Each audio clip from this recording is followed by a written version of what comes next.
What's up, Internet? Cory here, collecting with Cory, and we're going to look at my most neglected video game collection. So much so that over the last few years when I've been doing these collection videos, I've never actually shown it, despite having quite a few games. The Sega Game Gear.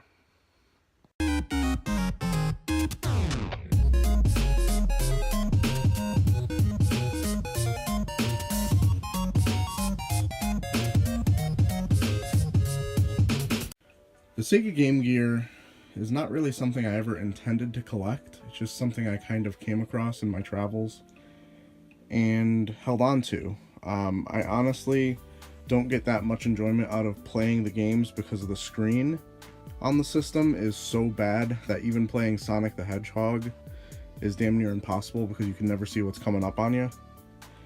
But let's go over what my collection is. A few of these I've actually purchased because I've heard of some hidden gems. Unfortunately, because it's on the Game Gear, I have yet to even try them. First up, we have Sonic Chaos. And up top are just some of the games that I randomly also have the manual for. Ariel the Mermaid. That sounds stupid. Ariel the Little Mermaid, that's why that sounded stupid. Pac-Man. Batman Returns. Super Columns. The aforementioned Sonic the Hedgehog 2, which just really doesn't work on this system. Like, you would think that your system would be great at playing your main franchise, and it just isn't.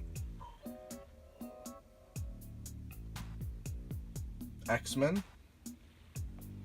Now moving down to the individual game cartridges, we have two versions of Star Wars. I think I've asked in the past why there are two. I believe it's the same game? That's what I understood. Then we have a classic on the 16-bit generation, The Lion King. Don't know if it's going to be exactly the same game, never tried it. Streets of Rage, Streets of Rage 2, George Foreman's KO Boxing, Spider-Man, Return of the Sinister Six, Poker Face Paul's Blackjack, Sonic the Hedgehog Triple Trouble, Desert Speed Trap, Roadrunner Wile E. Coyote, Dragon Crystal, Sonic Blast, The Incredible Hulk, Chuck Rock, Mighty Morphin Power Rangers, Mighty Morphin Power Rangers the movie, Shinobi. Now, as for boxed games, I got all three of these boxed games at the same time at a game exchange. I believe I paid a total of like $6 for them. It's Disney's Aladdin, and these aren't just boxed, these are sealed. Caesar's Palace, and Deep Duck Trouble, starring Donald Duck. I also have this pretty cool Sega Game Gear carrying case, which I actually use to house all my games, with the exception of the box ones. Has some useful straps up here that don't really hold the games in place. I have my charger in here. Basically the perfect place to put these games because I don't really have anywhere else to. And as for the Game Gear systems, I have two of them.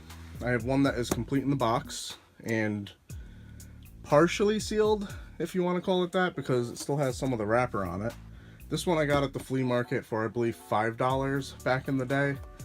And I really don't remember where or when I got the blue Sega Game Gear. I feel like it might have been at Sam's booth back at the Plainville flea market.